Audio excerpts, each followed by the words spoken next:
Hey there, farmer, have you heard the news? We've got a podcast that's just for you. Agribusiness talk, it's here to stay. Listen up, we've got so much to say. Hello farmers, and welcome to Agribusiness Talk, the podcast with your farm business in mind.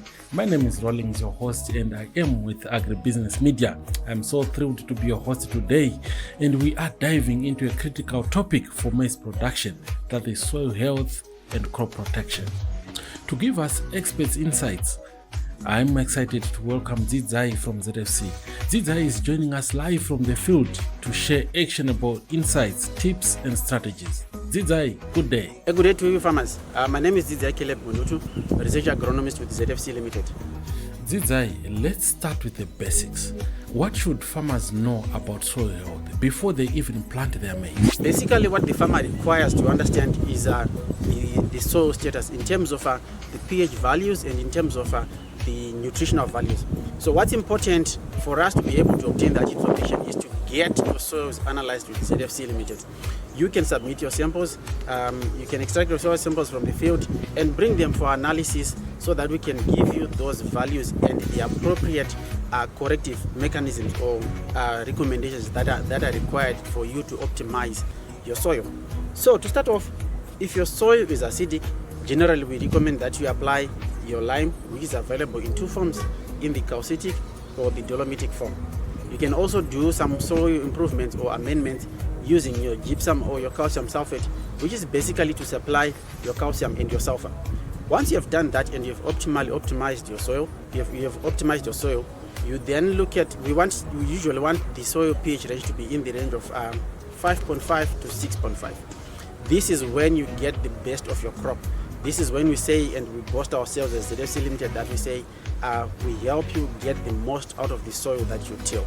So we optimize the soil to that pH range, then we give you the appropriate nutrition recommendations. Great insights there, Dzidzai. Thank you. Now, when it comes to achieving a good maize yield, what products would you recommend? We've got a wide range of products. To start with, the usual that most farmers understand or they've come to comprehend is the maize feed, which is your compound D. In terms of formulation, it's 7-14-7. Then we also have the high D, which has the NPK values of 10, 20, 10. And we also have the double D, which has 14, 28, 14. And also the cereal blend, which has got the 6, 8, or 10, 23, 23. So these ones vary depending on the crop needs and depending on the farmer's needs or choices. And we also give prescribed or customized fertilizer products according to your soil results. So basically, this is what you require. But now in terms of the application rates, they differ. Number one, due to the variety of the crop of the maize crop that you'll be targeting. Number two, the target yield of the farmer which you want to obtain, because these crops, they tend to have crop removal rates which vary. They do have crop removal rates which when supplied with the appropriate quantities, you then build up the quantum of the yield which you want. So these are some of the things which you use to say what quantities of fertilizer will you be applying for any particular variety. Fertilizer application can be tricky. What do you suggest for determining the correct application rates for fertilizer? The exact quantities of fertilizers are then determined by the soil analysis results and the decisions which the farmer has got to make. But as a general rule of thumb, when applying your maize feed, your compound D, you require 400 kgs per hectare of your maize feed. Then if it is your double D, you require exactly half of that, which is your 200 kgs. If you're going to be applying your 6-23-23 or your 10-20-10, you may require something from the range of 300 to 350 kgs per hectare, depending again on the factors which I've mentioned. Then on the top dressing fertilizers, we do have ammonium nitrate, which has got basically 34.5% of your nitrogen, and we do have ammonia and urea, which is 46% nitrogen. These fertilizers are placed right close to the crop, maybe about 5 centimeters away from the stem of that particular maize crop. Usually you can apply 5 grams per plant at week number 3 and week number 7 or 8 after crop emergence. These 2 applications would suffice to supply the quantum of nitrogen which is required. For ammonium nitrate, you would require to apply 500 kgs per hectare. So when split applied twice, that means 250 kgs each time. And if you're going to be applying your urea, you would require something around 400 kgs, which is also split applied twice as well. But it is important that when you apply your urea, you cover the urea with soil so that you don't lose out your nitrogen to volatilization. Once your urea is heated, it then tends to transform into a gas. So it's important to cover or to apply in a well-moistened soil like in this field, where it will rapidly dissolve and be taken up by the roots of your crop. But however, if you want to spice up your crop, if you want to deliver an essential part where you have some trace elements, we've got a fertilizer product called Foliar 15. Foliar 15 has got the usual NPK, and it is also rich in a number of trace elements, be it your zinc, your copper, molybdenum, etc. Those ones, they enhance the metabolic processes within this crop. In essence, we are saying we are improving the factory, the leaves, the foliage of our crop, so that we build onto the yield. We should be able to form up some good cobs. We should be able to hasten or smoothen the silking process, the tasseling and silking process of your crop. So this is what separates the ordinary farmer from the sophisticated farmer that wants to build up their essential or meaningful yields. You mentioned earlier that optimizing soil pH is key. Can you elaborate on why this is important for the farmers watching today? It is good to optimize your soil pH range. If your soil pH range does not fall within the 5.5 to 6.5 range, it means that you will not be able to get the best out of that crop. You can put in a truckload of your fertilizers in that particular soil if it is below the 5.5 or it is above the 6.5, but you will not get any meaningful yield. And yet somebody else can apply lower quantities of fertilizers or the recommended quantities of fertilizer and still get better yields than the one who has applied the truckload of fertilizers. This is the power of correcting your soil pH. So once you have optimized your pH, then you're assured that your fertilizers or your nutrients that you would have applied will then be taken up by the particular crop you are growing. In this case, the maize. Timing is everything in farming. When would you say is the best time to apply basal fertilizer? When you apply your basal fertilizers, that is your maize fet, your high D, your cereal blend, etc. These are called basal fertilizers and therefore should be applied within the soil profile. You make your furrows, you make your planting holes, you can even use your planter. They have got to be applied in the soil profile together with the seed when you plant.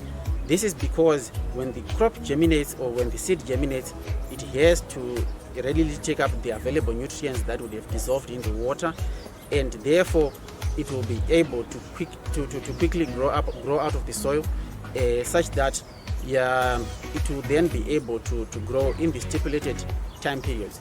I'm sure that you understand that certain maize varieties, they will take up to 110 days, 115 days, 120, 140, 145 days. So the crop has got to be able to meet up those timelines when it is provided with the appropriate nutrition. Therefore, let us use basal fertilizers as basal. We do not want a system where farmers tend to mix the basal fertilizer with top dressing fertilizers to form what we call the X. It is wrong practice. It is ancient. It is not recommended. So it is best just to use the basal fertilizers as they are, and not to put the X on top. It will not benefit your crop because some of the nutrients that you apply on top are immobile. Counterfeit products are a real concern for farmers today. What steps can they take to ensure they are getting genuine ZFC fertilizers and not fake products? The market has got these products that are fake, that mimic the bags of ZFC fertilizer, the ZFC packaging. It is important for you to buy your products from reputable suppliers that are associated with ZFC Limited. We've got a wide distribution network of our products, and it's important for you to get your products from these suppliers. If you are not sure of the distributor or the dealer to buy from, kindly get in touch with us. so that we give you the local dealer that is in your area, or if you wish, you can come to our factories or even our head office and we issue you with these genuine and appropriately working products. Please run away from fake products because you will lose out in your investment. Your enterprises will not be able to give you a good return, but therefore it is important to work with the appropriate or the registered ZFC dealers. Weed management is a constant challenge. Could you talk more about some effective herbicides that maize farmers can use? Basically, we've got what we call the pre-plant cleanup herbicides. In this case, most of our farmers, they are used to using glyphosate, which is a very good product which you apply on existing or emerged weeds. But however, you can mix your glyphosate with a pre-emergence, any pre-emergence herbicide from amongst those that we have in our basket. For example, we have Maricho, which is basically your mesotrione, fertilizers, and your nicosaffron. Maricho can be used in this case when you tank mix it with your glyphosate. You use it as a pre-emergence herbicide. However, you can use it as a standalone product if you do not have any emerged weeds in your field. I must also highlight to you farmers that you can use Maricho as an early post-emergency herbicide. In this case, we're saying once your maize crop is emerged and you've got your weeds that are emerging from the field. Basically, you've got to apply it when those weeds are at the 5-leaf stage or below. This is when most herbicides are effective, because the weeds will be tender, they will be vulnerable, and they are easier to kill with the carrier molecules of that particular herbicide. We also have another herbicide called ambush, which is basically your metolachlor and your flumetolum, a combination of S-metolachlor and flumetolum. Ambush, it's a wonderful product. It is diverse. You can use it in your maize, you can use it in your soybeans, sugar beans, and even in your groundnuts. It's a good pre-emergence herbicide, again, which can be tank mixed with the pre-plant cleanup herbicide, which I just mentioned, the glyphosate, depending on the farmer's circumstances. So with your ambush, you tend to want to apply maybe from a liter to about 1.5 liters per hectare, depending on the soil type. For Maricho, you want to apply 2 liters per hectare.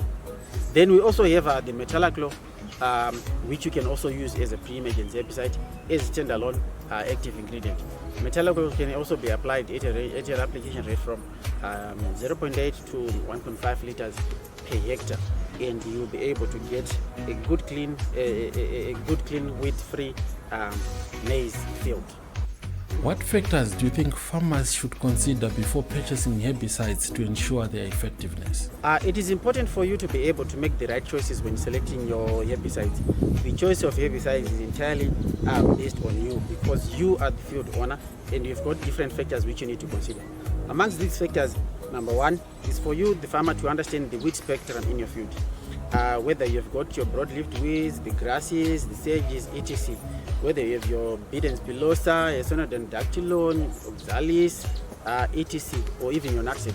So these are the weeds which you need to understand. There are numerous weed types that are available in different fields and in different areas. So the farmer has got to understand the kinds of the problematic weeds that are available in their field. That is the first choice, number one. Number two, obviously, is to do with the crop rotations, because these herbicides, they've got different residual levels. So once you've applied them, they tend to stay in the soil for different levels, different kinds of different periods of time. Some of them 3 months, 6 months, 12, and even 24 months, depending on the particular active ingredient. So once you understand your rotations, the crop rotations that you want to do in your field, you should bear that in mind to make the appropriate choice or choice of a herbicide. The third one, obviously, is to do with the pricing. Most of our farmers, they are price sensitive. They want something that is affordable, that then brings in a good return on their investment. This is why we are here as ZFC. We do have appropriately priced products and different ranges of these active ingredients to suit your needs. The other factor is to do with the time of application, whether you're going to be applying your herbicide as a pre-emergency or as a post-emergence. These factors usually they depend on the stage of the crop. The selectivity of these herbicides, once you have applied them, some of them they work quite effectively once the crop is a pre-emergence herbicide, once the crop has not yet emerged, and some of them when the crop has emerged, both as well as with the weeds. But you'd also want to understand that a product like Maricho, which I explained earlier or highlighted earlier, it does control the actively growing weeds, and also it controls the weed seeds. Once they are in the soil seed bank, soil weed seed bank, you can then apply. And this applies to many other pre-emergence herbicides, where we are saying the target is the weed seed that is present in the soil. So we then tend to apply the crop, we then tend to apply the herbicide in the field before those weeds get a chance to emerge. This gives you a good head start. The crop will grow in a clean environment, where to be able to utilize all the nutrients, the sunlight, the water, basically all the resources without any competition. Without any competition, and you get a good head start with your crop. Now let's talk about a particularly stubborn weed, tsangadzi. What's your advice for controlling it? The cyanodon or couch grass, tsangadzi, kapinga or ukwet. This weed is problematic in the sense that its rhizomes and stolons, they go deeper into the soil. But as a way of controlling them, apart from using the chemical control, we encourage farmers to do your winter plow. After harvesting your maize, you can then do your winter plow. You plow in the fields so that you tend to have the soil profile inverted, and you get the roots exposed to the direct sunlight. So you'd realize that the continuous or repeated winter plow, or maybe over 2, 3, 4 years, you tend to get levels of the levels of your tsangadzi going down, because you have done the winter plow. Winter plow is good. It's a good practice which you can put in place. However, you can also use the glyphosate. Remember, we said that glyphosate is a pre-plant cleanup herbicide, and it is non-selective. In its non-selectivity, it means it kills everything which it gets in contact with. So glyphosate is good in the sense that once you apply it onto the foliage of your couch grass, it is translocated down to the roots or to the rhizomes and stolons of your couch grass. This therefore gives you a window, say maybe up to 2 weeks, where you've got good control of tsangadzi or couch grass for it to be killed optimally. However, I must highlight to farmers that it is important to use any herbicide in the presence of moisture. Moisture is good for us because it helps, number one, in the spreadability of the herbicide molecules in the soil, or even in the uptake of those herbicide molecules in the target weed, because the translocation process is aided by moisture. So it then helps in the uptake of the herbicide and improving the efficacy of that particular herbicide. Once your couch grass is growing in the soil, and any other type of grasses, Stellastar is an excellent product. It controls most of these grass weeds, your annual timothy, etc.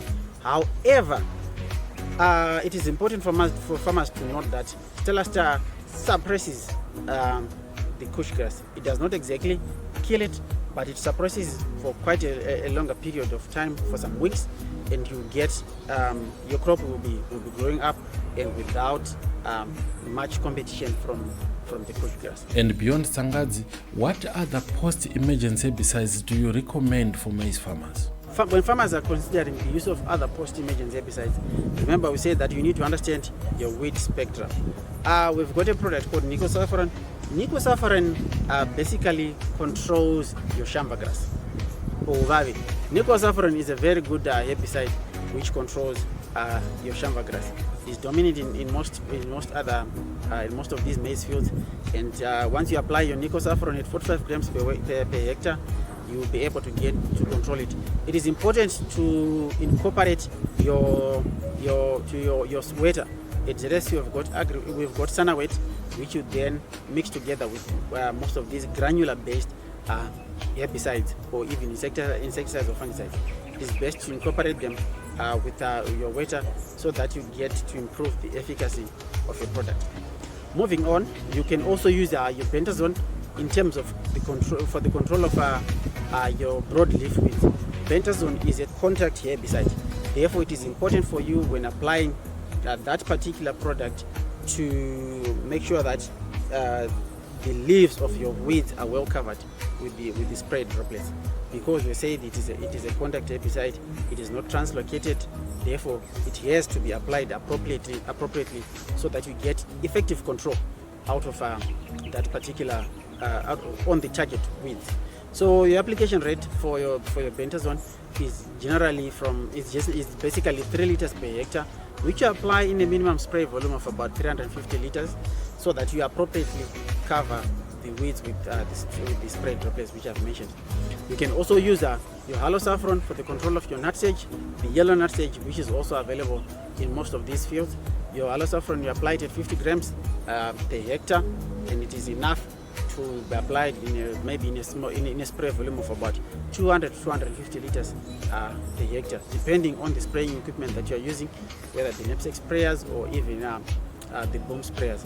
The choice really depends on the farmer. These are the products which you can use to make a choice depending on the weeds that you have in the field. Kindly get in touch with your agronomist for further explanations, or if you wish to understand the nature of the weeds that you are dealing with. You mentioned moisture being critical for herbicide application. Could you explain why it's so important? Also, if it rains right after herbicide application, should farmers reapply?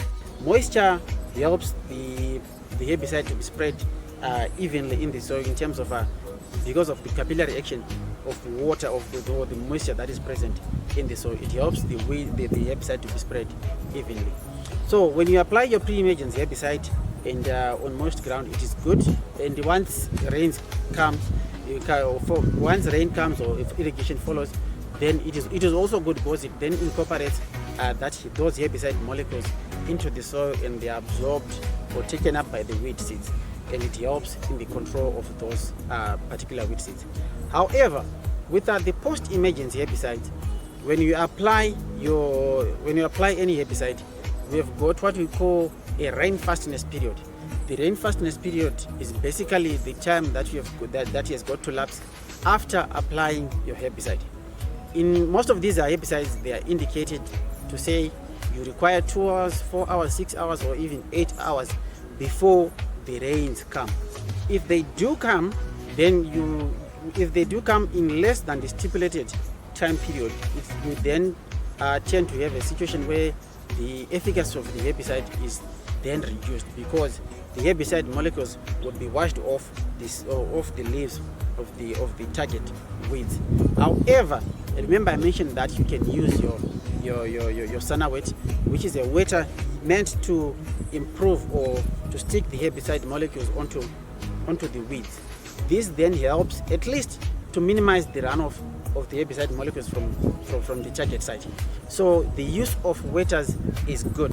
However, it's also important for the farmers to understand that there are certain herbicides that have got inbuilt wetters, which you may not need to incorporate with the usual Sanawet. But therefore, the other granulated products, they do not have wetters, and it's important for you to incorporate them with the wetter. But the products such as Telastar, you would have they have got an inbuilt wetter, and they give you good control. Now, Dzidzai, let us shift gears to crop protection. What solutions would you suggest for protecting maize crops from common threats? I would like to recommend to you a product called Apron Star. Apron Star is a seed dresser which you basically apply onto your maize seed before you plant it. Apron Star has got 3 active ingredients, which is your thiamethoxam, difenoconazole, and your metalaxyl. Basically what it does is that it protects your crops or your maize seed from early pest season and diseases. So you would find that when you apply your Apron Star, they have an advantage to say you find off some insect pests such as your aphids, and even the usual Sikajulina mbila, which transmits the maize streak virus.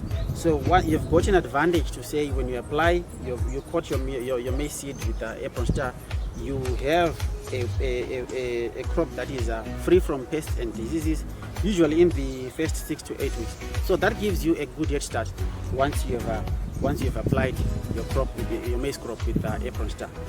Finally, pests like aphids and the infamous fall armyworm can wreak havoc on maize crops. What should farmers do to protect against these threats, and how can regular scouting make a difference? Maize is a crop that is affected by a number of insects, which farmers have got to take note of so that they don't get to have a drop in terms of their yields. To start off, basically with your crop as it emerges, which can be affected by cutworms. In that case, you can use your lambda cyhalothrin, or even your chlorpyrifos at a rate of 200 ml per hectare. That should be able to appropriately cover or take care of your cutworms. Then maize is also affected by aphids. Aphids, they tend to attack your crop towards the tasseling stage. You apply your dimethoate, or you can even use your Thunder. Thunder is also a very good product for the control of aphids. However, as ZFC, we also have a product called Spike Extra. Spike Extra is good in the sense that it does both your aphids and your 4-amino. It has 2 active ingredients, your imamectin benzoate and your acetamiprid. So Spike Extra is good in terms of the control of your aphids as well as the control of your 4-amino. Moving on to the other is an insect that is most problematic, which is the 4-amino. Maize, which is the 4-amino, we've got your indoxacarb, which you can apply to control 4-amino in your maize. On top of that, we've got at the top of the Nosha range where you can apply your belt as well as your Ampligo. These are the insecticides which you can use to control your 4-amino. Remember, let's say to start off with Spike Extra, the indoxacarb, belt, as well as the Ampligo. These are the products which you can use to effectively control your 4-amino. 4-amino tends to develop the most destructive stage of your 4-amino is the larval stage, and it is basically 4 instars. So you want to apply your chemical once during the first 2 instars, and maybe if you are late, during the 3rd instar, because the 4th instar will be a bit difficult to control. So it's important for farmers to do their regular scouting, check in their fields if there is any signs of 4-amino. Of course, you've got to check on the economic threshold levels, so that you then come in the appropriate chemical recommendation. If insect damage is just below 10%, then you might not need to come in with chemical control. You may need to consider the cultural control. But you can only determine this if you do regular scouting in a maize field. Thank you, Dzidzai, for sharing such valuable insights. Farmers, I hope today's discussion has provided you with practical knowledge to improve your soil health and protect your maize crop. If you do have any questions or topics you'd like us to cover in the future episodes, drop them in the comments or reach out to us on our social media platforms. Until next time, stay productive and remember, healthy soil, healthy crop, healthy. Until next time, I'm rolling.